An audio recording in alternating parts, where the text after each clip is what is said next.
LG ಫೌಂಡೇಶನ್ನ ಕರುಣಾಮಯಿ ಲಕ್ಷ್ಮಣ್ ಗೌಡ್ರ ಮಗ ಹಿತೇಶ್ ಅವರ 19ನೇ ವರ್ಷದ ಹುಟ್ಟುಹಬ್ಬದ ಆಚರಣೆ, ಶಾಲಾ ಮಕ್ಕಳಿಗೆ ಟ್ರ್ಯಾಕ್ ಶೂಟ್ಗಳ ವಿತರಣೆ.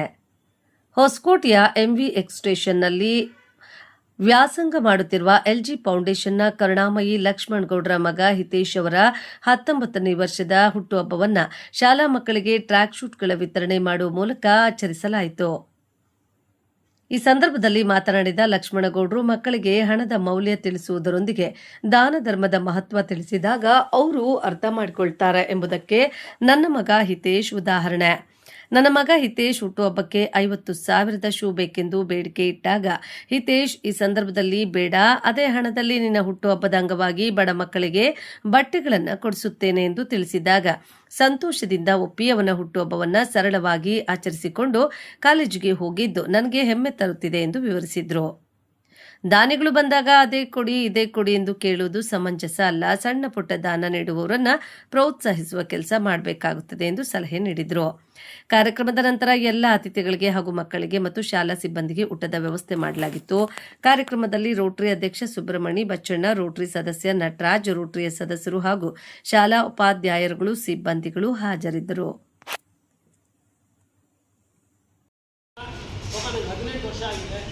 ಎಲ್ಲರೂ ನನ್ನ ಫ್ರೆಂಡ್ಸು ಹೋಗ್ತಾರೆ 18 ವರ್ಷಕ್ಕೆ ಅವ್ರ ಅಪ್ಪ ಅವರು 50,000 ಕೊಟ್ಟು ಶೂ ಕೊಡ್ತಿದ್ದಾರೆ, 1,00,000 ಕೊಟ್ಟು ಶೂ ಕೊಡ್ತಿದ್ದಾರೆ, ಶೂ ಕೊಡ್ತಿದ್ದಾರೆ. ನಾನು ಅವ್ನು ಕರೆದು ಅವನ ಹೆಡಿ ಮೇಲೆ ಕೈ ಹಾಕ್ತೇನೆ, ಹೇಳಿ ಮಗನೆ ನಿಮ್ಗೆ ಅಟ್ಲೀಸ್ಟ್ 1,000, 2,000, 3,000 ಕೊಟ್ಟು ಶೂ ಕೊಡ್ತಿದ್ದೀನಿ, ನಿಮ್ಗೆ ಹಾಕೋಕ್ಕಾಗುತ್ತೆ, ಅದು ಕೂಡ ಶೂನೇ. ನೀನು ಯಾರಿಗೋ ಕಂಪೇರ್ ಮಾಡಬೇಡ, ಅವ್ನು ಕೆಲಸ ಮಾಡು, ನಿಮ್ಗೆ 50,000 ಅಂತ ಶೂನೇನು ದುಡ್ಡು ಕೊಡ್ತೀನಿ, ಆ ದುಡ್ಡನ್ನು ನನ್ನ ಶಾಲೆಯ ಬಡ ಮಕ್ಕಳಿಗೆ ಒಂದು ಇದೀಗ ಅಂತ ವಾಪಸ್ ಕೊಡೋದಾದರೆ ನಿಮ್ಗೆ 1,00,000 ರೂಪಾಯಿ ಬೇರೆ ದಿನಗಳಿಗೆ ಕೊಡ್ತೀನಿ, ಇವತ್ತು ಕೊಡ್ಸಲ್ಲ. ನನ್ನ ಮಗ ಹೇಳಿದ್ರು, ಒಬ್ಬ ಮಕ್ಕಳಿಗೆ ಕೊಡ್ಸೋದ್ರೆ ನಂಗೆ ಶೂ ಬೇಡ ಬಿಡ್ಬೇಕು ಅಂತ. ಆ್ಯಕ್ಚುಲಿ ಶೂ ತೊಗೊಳ್ಳೇ ಅಲ್ಲ, ಹಳೆ ಶೂನೇ ಹಾಕೋಣ. ಇವತ್ತು ಮಕ್ಕಳಿಗೆ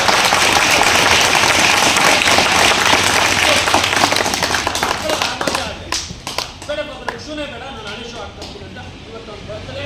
ಅಷ್ಟು ಅವ್ನು ಹೊಸ ಬಟ್ಟೆನ ಹಾಕೊಳ್ಳೋದಿಲ್ಲ, ಇದೇ ಥರ ಅವ್ನು ಸ್ಪೋರ್ಟ್ಸ್ ಡೇ ಇದೆ, ಅವನು ಕೂಡ ಒಂದು ಟ್ರ್ಯಾಕ್ ಶೂಸ್ ಹಾಕ್ಕೊಂಡು ಹಳೆ ಶೂ ಹಾಕ್ಕೊಂಡು ಇವತ್ತು ಕಾಲೇಜ್ ಹೋದ. ಯಾಕೆ ನಾನು ಇದನ್ನು ಮಾಡ್ತೀನಿ, ಯಾಕೆ ಇದನ್ನು ಹೇಳಬೇಕಂತಂದರೆ, ನಾನು ಎಲ್ಜಿ ಫೌಂಡೇಶನ್ನು ಮತ್ತು ನಮ್ಮ ರೋಟರಿಯಲ್ಲಿ ಒಂದು ಡಯಾಲಿಸಿಸ್ ಮಿಷನನ್ನು ಹೊಸಕೋಟೆಯಲ್ಲಿ ಸ್ಥಾಪನೆ ಮಾಡಿದಾಗ ಅವತ್ತು ನಮ್ಮ ರೋಟರಿಯವರು ಹೇಳಿದ್ರು, ಈ ಪ್ರತಿ ಒಂದು ಡಯಾಲಿಸಿಸ್ ಮಿಷನ್ಗೆ ನೀವು ಒಂದು 250 ರೂಪಾಯಿ ಬೇರ್ ಮಾಡಬೇಕಾಗುತ್ತಪ್ಪ, ಹಂಗಾದರೆ ನಾವು ನಿಮಗೆ ಮಿಷನ್ ಕೊಡ್ತೀವಿ ಅಂತ ಅವತ್ತು ನಮಗೆ ಸ್ಥಾಪನೆ ಮಾಡಿದಾಗ ಏನಂತ, ಪ್ರತಿಯೊಬ್ಬರು ಅವ್ರ ಮನೆಗಳಲ್ಲಿ ಅವ್ರ ಮಕ್ಕಳು ಬರ್ತಡೇಗಳಾಗ್ತವೆ, ಅವರ ವಾರ್ಷಿಕೋತ್ಸವಗಳಾಗ್ತವೆ, ಅಥವಾ ವಿವಾಹ ವಾರ್ಷಿಕೋತ್ಸವ ಅಂಥ ಸಂದರ್ಭದಲ್ಲಿ ಏನಾದರೂ ಒಂದು 5,000 ಅಲ್ಲಿ ಕೊಡಿ, ಕಷ್ಟದಲ್ಲಿರ್ತಕ್ಕಂಥ ಡಯಾಲಿಸಿಸ್ ರೋಗಿಗಳಿಗೆ ಅನುಕೂಲ ಆಗ್ತದೆ ಅಂತ ಹೇಳಿ ಸಾಕಷ್ಟು ಜನ ಮಾಡಿದ್ದಾರೆ. ಇದು ಕೂಡ ಯಾಕೆ ಮಾಡ್ತೀನಿ ಅಂದರೆ, ನನ್ನ ಮಗನಿಗೆ ನಿಮ್ಮಂಥ ಆಶೀರ್ವಾದ ಇಲ್ಲಿ ಒಂದು ಕಡೆ, ಎರಡನೇದು ಈ ಥರದ್ದು ದುಡ್ಡನ್ನು ಫೋನ್ ಮಾಡೋ ಬಂದು ಇಲ್ಲಿ ತಾವು ಮೇಡಮ್ ಇಲ್ಲಿ ಕೂತಿದ್ದಾರೆ, ಶಿಕ್ಷಕರು ಕೂತಿದ್ದಾರೆ. ಇವತ್ತು ಇಲ್ಲಿ ಕೂತಿರೋಂಥವ್ರು ಯಾರ ತಂದೆ ತಾಯಿಗೂ ಕೂಡ ಲಕ್ಷಾಂತರ ರೂಪಾಯಿ ಸಂಬಳ ತಗೊಳ್ಳೋಂಥವ್ರು ಯಾರು ಇದ್ದಾರೆ. ಇವತ್ತು ನಿಮ್ಮ ಬಹುಶಃ 16,000 ರೂಪಾಯಿ ಸಂಬಳ ಬರ್ತಾ ಇರುತ್ತೆ. ಒಬ್ಬರು ಯಾರೋ ಒಂದು ದಾನಿಗಳು ಬಂದಾಗ ಅವರುಗಳನ್ನು ಪ್ರೇರೇಪಣೆ ಮಾಡಬೇಕೇ ವಿನಃ ಅವರನ್ನು ನಾವು ಅದೇ ಕೊಡಿ ಇದೇ ಕೊಡಿ ಉತ್ಪ್ರೇಕ್ಷಣ ಮಾತುಗಳನ್ನು ಆಡೋದು ಸಮಂಜಸ ಅಲ್ಲ. ಇದನ್ನು ನೀವು ಕೂಡ ತಿಳ್ಕೊಬೇಕಾಗ್ತದೆ. ಹಂಗಾಗಿದ್ರೆ ಬಹುಶಃ ಈ ಶಾಲೆ ಈ ಮಟ್ಟಕ್ಕೆ ಬರ್ತಿರಲಿಲ್ಲ. ಇದು ಒಂದೇ ಥರಕ್ಕೆ ಆಗಿರೋದು ಕೆಲಸಗಳಲ್ಲ, 10 ಬಹುಶಃ ಒಂದು 7-8 ವರ್ಷಗಳ ಸಮಯ ತಗೊಂಡಿದೆ ಈ ಶಾಲೆ ಈ ಮಟ್ಟಕ್ಕೆ ಬರಬೇಕಾಗುತ್ತೆ. ಹಾಗಾಗಿ ಯಾರು ಸಣ್ಣ ಪುಟ್ಟ ಸಹಾಯ ಮಾಡೋದು ಬರ್ತಾರೆ ಅವ್ರನ್ನೂ ಕೂಡ ನೀವು ಪ್ರೋತ್ಸಾಹ ಮಾಡಬೇಕಾಗುತ್ತೆ. ಆಮೇಲೆ ಈ ಮುಖಂಡರಿಂದ ಎಲ್ಲ ಸ್ನೇಹಿತರು ಕೂಡ ಅವರ ಮಕ್ಕಳು ಅಥವಾ ಅವರ ಒಂದು ವಾರ್ಷಿಕೋತ್ಸವ ಈ ಥರ ಸಂದರ್ಭದಲ್ಲಿ ಇವತ್ತು ಒಂದೇ ಕಡೆ ಇಷ್ಟೆಲ್ಲ ಕೊಡ್ಸೋಕ್ಕಾಗದೇ ಇರೋದು, ಇದು ಕೊಡ್ತೇವೆ ತಾವು ನೋಡ್ಬೋದು, ಬಟ್ಟೆ ಕೊಟ್ಟಿದ್ದಾದ್ಮೇಲೆ ನೋಡ್ಬೋದು. ಬಹುಶಃ ನಾನು ಕೂಡ ಈ ಥರ ಬಟ್ಟೆ ಇದುವರೆಗೂ ಆಗ್ತಿಲ್ಲ ಸತ್ಯ. ನನಗೆ ಹೇಳಿದ್ರು, ನನಗೆ ಬಟ್ಟೆ ಆರ್ಡರ್ ಕೊಟ್ಟಾಗ, ಸರ್ ಇಷ್ಟೊಂದು ಬಟ್ಟೆ ಬೇಕಾ ಸರ್, ಮಕ್ಕಳಿಗೆಲ್ಲ ನಿಮಗೆ 100 ರೂಪಾಯಿ ಕೊಟ್ಟರೆ ಬರುತ್ತೆ ಸರ್, 100-150 ರೂಪಾಯಿ ಮಾಡಿಸ್ಕೊಡಿ ಸರ್. ನಾನು ಕೊಟ್ಟರೆ 10 ಜನ ಕೊಡ್ತೀನಿ, ಚೆನ್ನಾಗಿ ಅದು ಮಾಡ್ತೀನಿ. ನೀವು 120 ರೂಪಾಯಿ 130 ರೂಪಾಯಿ ಕೊಟ್ಟರೆ ಆ ಮಕ್ಕಳ ಮನಸ್ಸಿಗೂ ನನಗೆ ಆಗ್ಬಿಡುತ್ತೆ, ಅಯ್ಯೋ ನಮ್ಗೆ ಅದೇ ಆಗ್ತಾರೆ ಶಕ್ತಿಯೇನೋ, ನಮ್ಗೆ ಅದೇ ಸಿಕ್ಕಿದೆ ನೋಡ್ತಿರ್ತಾರೆ. ಅವ್ರ ಬಟ್ಟೆ ನೋಡಿ ಅನಿಸ್ಬೇಕು, ಪರವಾಗಿಲ್ಲ, ಅವ್ರು ಅರಿಯೋದೇ ಇಲ್ಲ.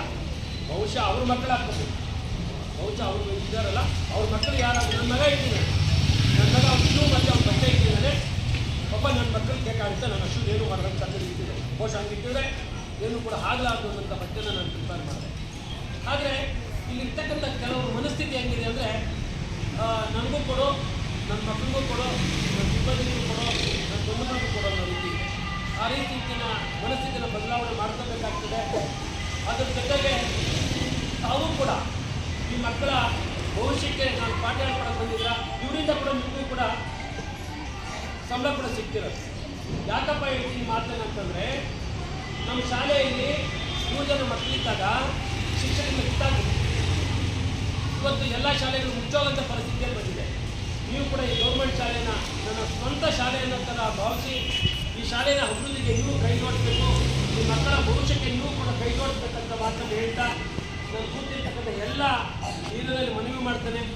ನಾನು ಮಾತಾಡ್ತಕ್ಕಂಥ ಕೆಲವೊಂದು ವಿಚಾರಗಳಲ್ಲಿ ಯಾರಿಗಾದರೂ ಬೇಸರ ತಂದಿದ್ರೆ ಅಥವಾ ಅವ್ರಿಗೆ ನೋವಾಗಿದ್ರೆ ಕ್ಷಮೆ ಆಗ್ತಾ